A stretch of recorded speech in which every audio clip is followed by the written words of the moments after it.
A1 న్యూస్కి స్వాగతం. నంద్యాల పట్టణంలో వైఎస్ఆర్ విగ్రహం ధ్వంసం ఘటన రాజకీయంగా తీవ్ర చర్చకు దారితీసింది. ఈ ఘటనపై స్పందించిన రాష్ట్ర న్యాయ మరియు మైనారిటీ సంక్షేమ శాఖ మంత్రి ఎన్ఎండి ఫరూక్ రాష్ట్రంలో శాంతి భద్రతలకు విఘాతం కలిగించే కుట్రలను ప్రభుత్వం సహించబోదని హెచ్చరించారు. నంద్యాల ప్రశాంతతను దెబ్బతీసేందుకు కొందరు రాజకీయ ప్రయోజనాల కోసం డ్రామాలు ఆడుతున్నారని ఆయన ఆరోపించారు. అదే సమయంలో రాష్ట్ర మంత్రి బీసీ జనార్దన్ రెడ్డి మాట్లాడుతూ వైఎస్ఆర్ విగ్రహం ధ్వంసం ఘటన వెనుక వైకాపా అనుచరుడి ప్రమేయం ఉందని ఆరోపించారు. నిందితుడికి వైకాపా నాయకులతో సంబంధాలున్నట్లు ఫోటో ఆధారాలను మీడియా ముందు విడుదల చేసినట్లు తెలిపారు. రాష్ట్రంలో అభివృద్ధి కార్యక్రమాలకు ప్రజల్లోకి తీసుకెళ్తున్న కూటమి ప్రభుత్వంపై బురద జల్లేందుకు ఇటువంటి చర్యలు పాల్పడుతున్నారని విమర్శించారు. ఈ ఘటనపై పోలీసులు విచారణ కొనసాగిస్తున్నారు. వాస్తవాలు వెలుగులోకి వచ్చిన తర్వాత పూర్తి నిజానిజాలు తెలిసే అవకాశం ఉంది. మరిన్ని తాజా వార్తల కోసం చూస్తూనే ఉండండి. ఇది A1 న్యూస్. నిజం మా ధ్యేయం, ప్రజలే మా లక్ష్యం. ఈరోజు ఉదయం బయటిపేటకు చెందిన వైఎస్ఆర్సీపీ అనుచరుడు వారికి సంబంధించిన ఒక వ్యక్తి ఉదయం వైఎస్ రాజశేఖర రెడ్డి గారి విగ్రహాన్ని ధ్వంసం చేస్తూ వాటిలో భాగంగా తల దగ్గర అక్కడ చేయడం జరిగింది. ముఖ్యంగా ఇది జరిగిన తర్వాత వైఎస్ఆర్సీపీ నాయకులందరూ కూడా ఈరోజు ఉదయం నుంచి ఒక ప్లాన్ ప్రకారం ఏదైతే ఒక కార్యక్రమం ఏది చేయాలని వాళ్ళకు ఒక ప్లాన్ ఉంటుంది. ఏ విధంగా నువ్వు పోయి ఈ విధంగా చేసేసి ఈ విధంగా చేసుకొని ఈ విధంగా చేయి ఈ విధంగా పోతుందని చెప్పి దానికి ఒక టీం ఉంటుంది. ఆ టీములో భాగంగానే ఈరోజు అక్కడ అది చేసి వెంటనే జంబులయ్యను చేసి పంపించేసి వెంటనే అక్కడ ఏదైతే ఉందో అతనిని మళ్ళీ తెలుగుదేశం పార్టీ కార్యకర్త, తెలుగుదేశం పార్టీ అనుచరుడు ఇవన్నీ కూడా ఎక్కడైనా దీనిలలో పోతే ఫోటోలలో గీటోలలో దిగుతుంటారు. ఎవరైనా పోతుంటే ఒక పెళ్లికి జరిగినా ఇంకోటి జరిగినా ఆ ఫోటోలు ఏదో మా ఫియోజో లేకుంటే ఇంకొకరు నాయకులు ఉన్నప్పుడు పెళ్ళిళ్ళు అందరూ కలుస్తారు. గుంపు ఉంటే గుంపు పక్కన ఉంటాడు. దాన్ని ఏదో పెట్టుకొని మేమేదో చేయించినట్లు అని చిల్లర రాజకీయాలు చేస్తున్నారు.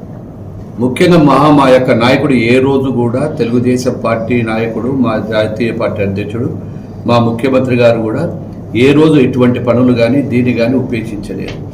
అట్లా విధ్వంసం చేసేదంతా కూడా ఆ పార్టీకి వాళ్ళకి చెల్లుతుంది. ఏ విధంగా విధ్వంసాలు చేయాలా, ఏ విధంగా అల్లర్లు రేపాలా అనేటువంటిది ఎప్పటి నుంచో వాళ్ళ సంస్కృతిలోనే ఉంది. ఎందుకంటే ఆ రోజు ప్రజావేదికను కూడా వేదికను కూల్చడం మొదలుపెట్టా, తర్వాత గుల్కరాయితో మొదలుపెట్టా. గుల్కరాయితో పెట్టుకొని ఏమైనా కత్తిపోటు దాంతో అన్నాడు, కోడికత్తి డ్రామా అన్నాడు. ఆ రోజు కోడికత్తి డ్రామా కాదా, ఆ కోడికత్తి తీసుకొస్తాడంట, పొడుస్తాంటే ఈడు దానికి పోయి ఈ నుంచి పోదంట. గుల్కరాయి కొడితే కరెక్ట్గా ఈడ పడుతుంది, ఆడ వచ్చే దెబ్బ ఉండదు, ఏముండదు.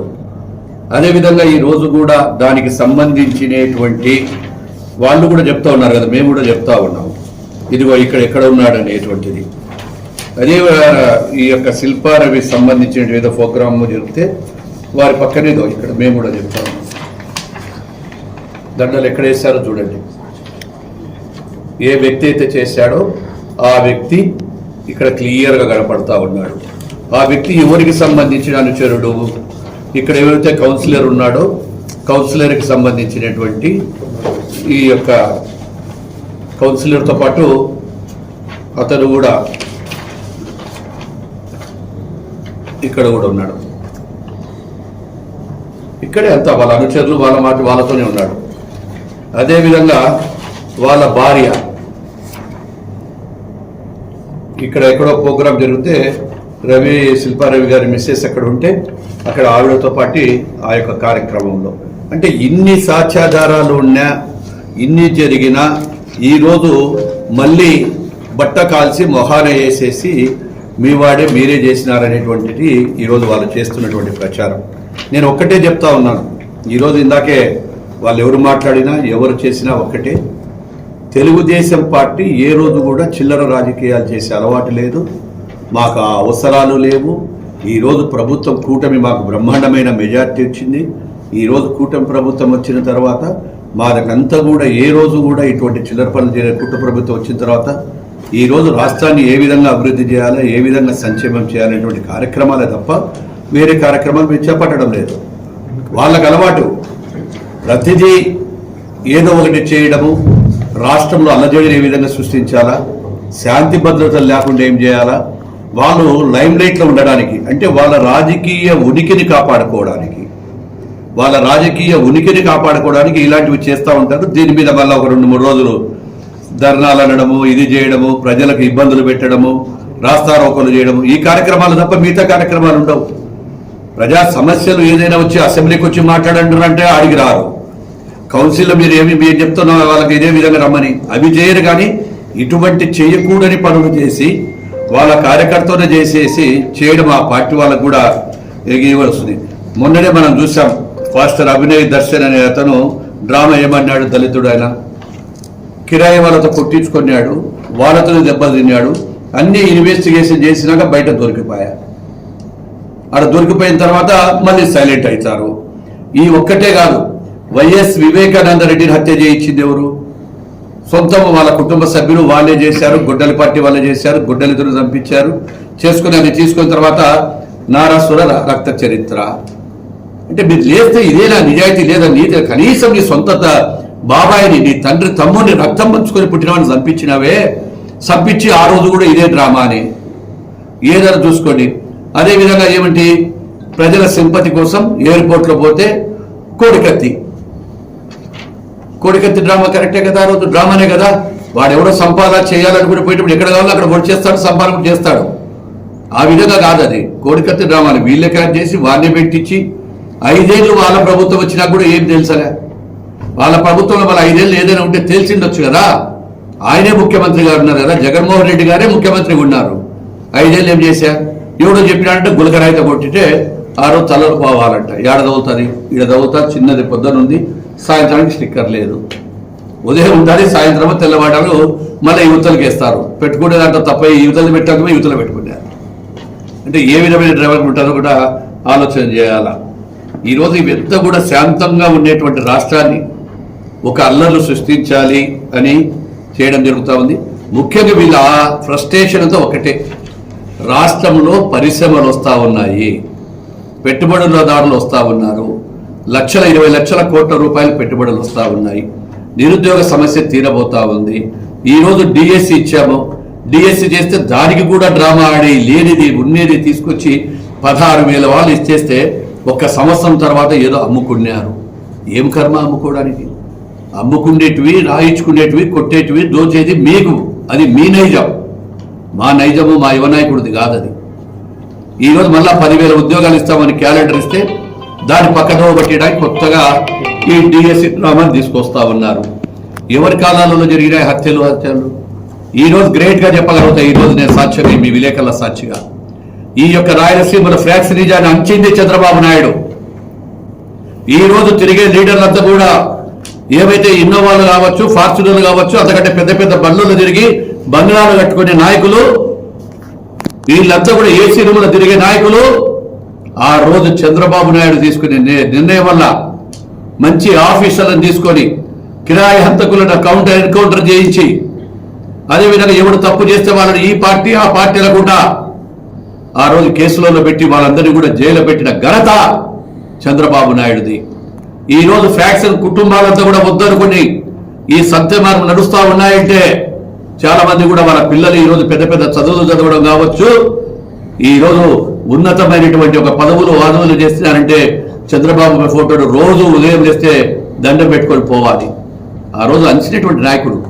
అంటే ఎప్పుడు కూడా హత్యా రాజకీయాలు కానీ ఈ విధంగా శాంతి భద్రతలకు బాగా ఉండాలనేటువంటిది. శాంతి భద్రతలు ఉండాలి. శాంతి భద్రతలు ఉంటే పరిశ్రమలు వస్తాయి, ప్రజలు సుఖ సంతోషాలతో ఉంటారు. వాళ్ళంతా కూడా సంతోషంగా ఉండాలి ప్రజలు, అప్పుడే రాష్ట్రం అభివృద్ధి చెందుతుంది అనేటువంటి నాయకుడు మా నాయకుడు.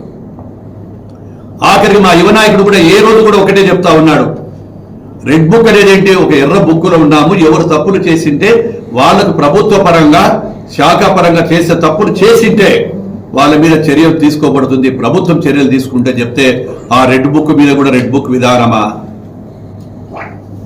నిజంగానే మేము ఆ విధంగా ఉండింటే మీరు రోడ్డు మీద తిరిగిందిరా అని అడుగుతా ఉన్నా. ఇప్పటికీ కూడా జగన్మోహన్ రెడ్డి ఎక్కడికైనా పోతా ఉన్నాడు. నమస్కారం. నంద్యాల శాంతికి మారిపోయారు. దాన్ని ఇంతవరకు కాపాడుకుంటూ వస్తున్నాం. నంద్యాల ఎప్పుడు కూడా అవాంఛనీయ సంఘటనలు కానీ, కులాల మధ్య చిచ్చులు కానీ, ఎలాంటి సంఘటనలు జరగలేదు, జరగవు కూడా. దాన్ని ఇంతవరకు కాపాడుకుంటూ వస్తున్నాం. ఇక్కడే కాకుండా దీన్ని బేస్ చేసుకొని రాష్ట్రంలో అంతా అలజడులు లేపాలా అనేది వైఎస్ఆర్ పార్టీ. వాడు ఎవడో ప్రజలంతా చూస్తూ ఉన్నారు, బయటపెట్టాడు. నేను కూడా ఇంచుమించు పక్క సంచుపోతే బయట పెట్టొస్తున్నా ఇంటికాడ నుంచి. వాడు ఎవడో నాకు తెలితే తెలుసు, నా దగ్గరికి ఇప్పుడు రాలేదు. వాడు మీరు కార్యకర్తలంతా చూస్తూ ఉన్నారా? మీ వల్లే నాకు పంపించారు. ఎందుకు అడుగు పడలే మీరు జనం తిరుగుతున్నారా? నేను రాత్రి అర్ధరాత్రి 12 గంటలు 1 గంట కాదుగా జరిగిన సంఘటన. పట్టపగలు ఐస్తాక్ భాష అందరికి చెప్పినాడు. ఆయన పోవచ్చు కదా, అందులో ఎక్కువ ఆయన మాట ఎమ్మెల్సీ మాట స్థానంలో ఉండే ఆయనే కదా. కాబట్టి దీన్ని డిస్టర్బ్ చేయాలా? మరీ ముఖ్యంగా నంద్యాలలో కట్టు పుట్టింది వాళ్ళు. నేను కూడా కాబట్టి ఇండియా నుంచి ఎట్లా డిస్టర్బ్ చేయాలా? ఒక మైనార్టీ ఉన్నాడు కాబట్టి ఇక్కడ ఉండకూడదు అని ఈ నుంచి బేస్ చేసుకుంటూ రాష్ట్రంలో అంతా ఈ కార్యక్రమం చేయాలనేది చేసినారు. మేము చేయమన్నామా? మన పోలీసులు పట్టుకున్నారా? మేము ఇందాక ఎస్పీ గారికి ఇచ్చాము, డిఎస్పీ గారికి ఇచ్చాము. నిష్పక్షపాతంగా మీరు ఎంక్వైరీ చేయండి. మాకు ఇలాంటివి పనికిమాల పనులు వద్దు. పనికిమాల పని చేస్తాడు. మేము పనికిమాల పనులు చేయము. అదే మా నిందాలు ఎదురుకుండా ఎటువంటి పనులు చేయాలి తావే లేదు నా దగ్గర. వాళ్ళు నిజండి అది ఇందాక చెప్పారు, జనార్దన్ రెడ్డి గారు చెప్పాడు. ఇవన్నీ తప్పుడు పనులన్నీ ఎవరు చేసినారు? నాకు దెబ్బ తగిలిన ముఖ్యం తెలిస్తే మీరే ఇచ్చినారు పేపర్లో. ముఖ్యమంత్రి గారికి ఇక్కడ దెబ్బ అవుతుంది, ఈడ గురించి ఆరోపణ గురించి తెలుసుకోవడానికి. అలా డ్రామాలు ఆడను నేను. నేనేనా ఫోటోలు వేసింది? మరి కోడికత్తి చెప్పాడు ఆయన. అసలు ఇన్సిడెంటే కాదు అది. చెప్పించింది మీరు, చేయించింది మీరు. కాబట్టి అన్ని ఇట్లాంటి పనులన్నీ చెప్పించి రాష్ట్రాన్ని సర్వనాశనం చేసి పెట్టాడు. రాష్ట్రం అభివృద్ధి లేదు, సంక్షేమం లేదు. రాష్ట్రాన్ని ఇకపై దాదాపు కొన్ని వందల అంతస్తు నుంచి పారేసినట్టు. దాన్ని ఏదో రెక్టిఫై చేస్తూ ఉన్నాము, బాగు చేయాలని చెప్పి ముఖ్యమంత్రి గారు రాత్రి పగలు కష్టపడుతున్నారు. ఈరోజు ఏ గిట్టుబాటు ధర లేకుండా అన్ని కొంటా ఉన్నాము. జొన్నలు చూసినారు మీరు, ఎక్కడి నుంచి లారీలు ఆడి ఎంతవరకు ఉన్నాయి. జొన్నలు కొని, వట్టిపళ్ళు కొట్టి, పామిడి పళ్ళు కొట్టివి. అన్నీ ఏమిగా ఏ వస్తువు కానీ ఆ వస్తువు ప్రభుత్వం కొంటా ఉంది కదా, గిట్టుబాటు ధర ఇచ్చి. ఈరోజు జొన్నలకు ఎవరు ఇచ్చాడే? 3,700 రూపాయలు ఇచ్చాము జొన్నలకు మేము. అంటే ఈరోజు 23 నెలలు 23 లక్షల కోట్ల రూపాయలు పెట్టుబడి తీసుకొస్తే కన్ను పుట్టింది. ఎందుకంటే లోకల్ బాడీ ఎలక్షన్ వస్తున్నాయి కాబట్టి దీన్ని ఏ రకంగా డిస్టర్బ్ చేస్తే రాష్ట్రం అల్లకొల్లు చుట్టూ చేయాలా? మానవుడు రాజశేఖర్ రెడ్డి మొదలు కొట్టారు. మేము మాకేం పట్టి దాన్ని మొదలు కొట్టడానికి అవసరం మాకేం వచ్చిందే? మాకెవరికి ఏం అవసరం రాలేదు. మీరంతా మీరు పగలగొట్టుకొని అదిగో మీ ఫోటో చూడగా మా ఫోటో చూడ. నా దగ్గర నేను నిలబడిన క్యాండిడేట్ నేను ఎవరితో దిగను. తెలుగుదేశం పార్టీ మొదటి చూడడం మీరే వచ్చిపోయినారు కానీ మా పార్టీకి మీరు పోయి అప్పుడు ఫోటోలు దిగి మళ్ళీ మమ్మల్ని చేసి ఎట్లా? నేను ఏ పార్టీ మారలే, మొదటి తెలుగుదేశం పార్టీలో ఉండా 45 ఏళ్ళ నుంచి ఏ పార్టీ మారలే. నేను శాంతియుతంగా శాంతిని కాపాడినా. మాకు నంద్యాల ప్రాంతం పీస్ఫుల్గా ఉండాలా? దీన్ని బేస్ చేసుకుని నంద్యాల ఏం పని చేయడానికి? పనికిమాల పనులు చేసేది రాష్ట్రంలో ఇక్కడ అల్లరి చూసేయాలా? ఆయన ఒక ప్లాన్ చేసినాడు. ఎలక్షన్లు వస్తున్నాయి కాబట్టి, లోకల్ బాడీ ఎలక్షన్ కాబట్టి ఏం చేస్తే బాగుంటుంది, బేస్ ఎక్కడ చేస్తే బాగుంటుంది, మైనార్టీలు ఎక్కువ ఉంటారు కాబట్టి ఇది చేస్తే బాగుంటుంది. ఏం చేసి వచ్చినావు? మైనార్టీలకు 200 మంది వేసినావు, ఒక్క పని చేయకపోతే. కాంప్లెక్స్ నర్సాపేటలో ఫౌండేషన్ వేసాను శివప్రసాద్ గారు అన్నప్పుడు. వాడు ఇబ్రాహిం గారిని నడిబొడ్డును చంపేసి. ఎవరు? మీరే కాదు.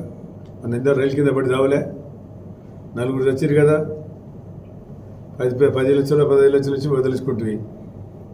మరి చచ్చేదాకా మీ పేరు చెప్పారు కదా. కాబట్టి ఇటువంటి అరాచకమైన శక్తులు చేసేదానికి నాంది ఆయన. మహాపురుషుడు పనులలో చెప్పాడు. ఇందాక సొంత చిన్న ఆయన ఎవరు? ఆయన వివేకానంద బిడ్డ ఎవరు? ఆయన చుట్టమా నాకు? ఆయన బిడ్డ సొంతం. అందుకే నీ అక్కనే నీ చెల్లెలో ఆమె చెప్తాను, నీ అక్క చెప్తుంది, నీ చెల్లెలు చెప్తా ఉంది. అయ్యో మా మాయన చంపినా నేనే మార్చిన అన్ననే అని. ఇంకేం అంతకన్నా సాక్ష్యం చెప్పాలా? అంతకన్నా సాక్ష్యం ఏమైనా ఉందే? మరి దీనికి సాక్ష్యం ఉందే? ఇది ఆ సొంత అక్క చెల్లెలు చెప్తుంటే వదిలేసి వాళ్ళ అమ్మాయి చెప్తుంటే వదిలేసి ఇక్కడ ఎవడో చెప్పిన దాన్ని పట్టుకొని ఇవన్నీ ఆరాధన శక్తులను సృష్టించడానికి ఆ రోజు అధికారం ఉంటే మా మీద, మా పార్టీ మీదనే, మా నాయకుడి మీద వేసినారు. కాబట్టి మా నాయకుడు స్వచ్ఛంగా ఉన్నాడు. ఆయనకి ఇట్లాంటి సరిపోవు. హైదరాబాద్లో ఈరోజు దొంగ ఫసాదులు లేవు, గొడవలు లేవు. ఈరోజు హైదరాబాద్లో కమ్యూనల్ రేట్సే లేవు. నేను కూడా ఆయనతో పాటు మంత్రిగానే ఉండ కదండి. మళ్ళీ ఇప్పుడు ఎట్లా ఉంది హైదరాబాద్ డెవలప్ అయిన కారణం ఏమి? ఆయన కష్టపడినాడు, రూపకల్పన చేసినాడు, దాన్ని ఒక శిల్పిగా తయారు చేసినాడు హైదరాబాద్ను. హైదరాబాద్ ఈరోజు డెవలప్ అయిందంటే నాకు తెలుసు అంత భుజం కలిపి పనిచేసాను ఆయన దగ్గర. నేను ఎప్పుడైనా సైన్యం మాకు కూడా ఎట్లా తీసుకొని ఏం జరిగింది, ఎందుకు జరిగింది, అది ఎవరు అని మమ్మల్ని సార్ మమ్మల్ని అడిచిండు. ఇప్పుడు మేము సార్ విశ్వాసపదంగా ఎస్పీ గారికి ఇచ్చి న్యాయం చేయి, మనకే అవసరం లేదు, ఇట్లా ఏదో పనులు చేసేదానికి మేము లేమిడ చేసేటోడు ఏదో పని. అయినా ముఖ్యమంత్రి అయినా మూడో రోజే నువ్వు అది ప్రజావేదిక పవన్ కొడుతుంది. ప్రజావేదిక మాదే, ప్రభుత్వాన్ని. ప్రభుత్వం సభ్యులు ఎవడో బలగొడతాడే ముఖ్యమంత్రి. కలెక్టర్ సమావేశం పెట్టి, ఎస్పీ సమావేశం పెట్టి మీటింగ్ అయిపోతూ ఉంటే ప్రజావేదిక తీసి పారేసాడు. నీ క్యారెక్టర్ ప్రజలు తెలుసు. నీ పార్టీ వాళ్ళు తింటారు. నిన్న మీరు రేపు ఎలక్షన్లో గెలిచి రాకపోతే మీ తోలు తీస్తా అన్నాడు. గ్రామాల్లో ఉంటాయి సమస్యలు, ఉంటాయి ఎవరో గ్రామాలు ఉంటాయి. ఎట్లు మధ్య జరగాల, ఏమి డిక్టేటర్ అని ఎటు చెప్పడానికి. కాబట్టి కొంచెం జాగ్రత్తగా ఉండాలా. మేము తప్పుడు పని చేయము. మీరే సృష్టించేది, మీరే చెప్పేది, మీరే చేసేది, మళ్ళీ మా మీద నెప్పం వేసేది.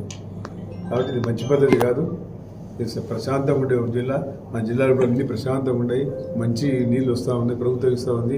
బాగా మనము రాయలసీమ ప్రాంతంలో బాగా మంచి జిల్లా ఇది.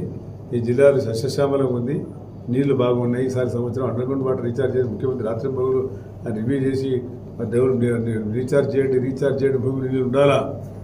నువ్వు నీళ్ళు నిల్వ ఉంటేనే మళ్ళీ వేసవికాలంలో నీళ్లు కావాలంటే ఇప్పుడు నీళ్లు బ్రహ్మాండంగా ఇంతవరకు ఎక్కడ కూడా ఎప్పుడైనా ఇప్పుడు వేసవికాలం పోయింది, ఎక్కడైనా కరెంట్ పోయిందా చెప్పాలి. మీరు ఎక్కడైనా కరెంట్ పోయిందా? 1 నిమిషం 10 నిమిషాలు ఎక్కడ కరెంట్ పోలే. కరెంట్ పోతాను మాకు ఫోన్ చేస్తా ఉన్నా కరెంట్ పోయిందని. అలాంటి సమస్య రాలే మనకు. కాబట్టి ఆ రకంగా రాత్రి మగులు కరెంట్ ఎక్కడ ఉంది, ఎట్లా పోతుంది, ఏం కదా ఆన్లైన్లో అన్నీ చూస్తూ ఉంటారు మా ముఖ్యమంత్రి గారు. అంతకంటే కష్టపడి ఆయన మీరు కావాల్సిన బ్లేమ్ వేసేది అది పద్ధతి కాదు. అది ప్రశాంతంగా ఉండే మమ్మల్ని నంద్యాల నాది. 9 సార్లు నిలబడి మీకు తెలుసు. ఎప్పుడైనా జరిగినా ఇట్లాంటి ఇన్సిడెంట్లు మీరే చేసి మీరే మా మీద నెత్తేస్తే ఎట్లా? మాకేం పని లేదా అంతకన్నా మీ లెక్క. నంద్యాలు చేసినారంటే ఎవరి పేరు రావాలా? మీరు ఆలోచన చేయాలా. మనం అట్లా పని చేసే వాళ్ళమా? మేము ఇంకా శాంతిని కాపాడేటోళ్ళం, పీస్ఫుల్గా పోయేటోళ్ళము. ఒంటరిగా పోయేటోను నేను. నాకు ఆర్భాటం లేదు, పాడు లేదు. కాబట్టి ఇవన్నీ ఎలక్షన్లు దృష్టిలో పెట్టుకొని ఏదో ఒకటి చేయాలా. ఏదో తెలుగుదేశం మీద, చంద్రబాబు మీద, లోకేష్ బాబు మీద వేయాలని డిఎస్సీ చేస్తే పిల్లలు వచ్చారు. పిల్లలు మీరు వచ్చినారు లేదో 8 సంవత్సరాలు పిల్లలు పెంచుకుంటూ తల్లులు పాపం చదువుకొని ఉద్యోగాలు సంపాదించారు. ఆ అవకాశం కలిగించాడు లోకేష్ బాబు. ఆయన అది రాకుండా కోర్టు పోయినాడు. కోర్టులన్నీ జాబ్ ఇవ్వాలని చెప్పిన తర్వాత కోర్టులో అడ్డంకులు తొలగిన తర్వాత ఆయన ఇంటర్వ్యూ పెట్టాడు. మళ్ళీ ఎప్పుడు ఇస్తామంటున్నాడు. అంతకనే కావాల్సిందేమి? ప్రజలకు కావాల్సిందేమి? అభివృద్ధి, సంక్షేమం. ఈ రెండింటి కట్టుబడింది తెలుగుదేశం.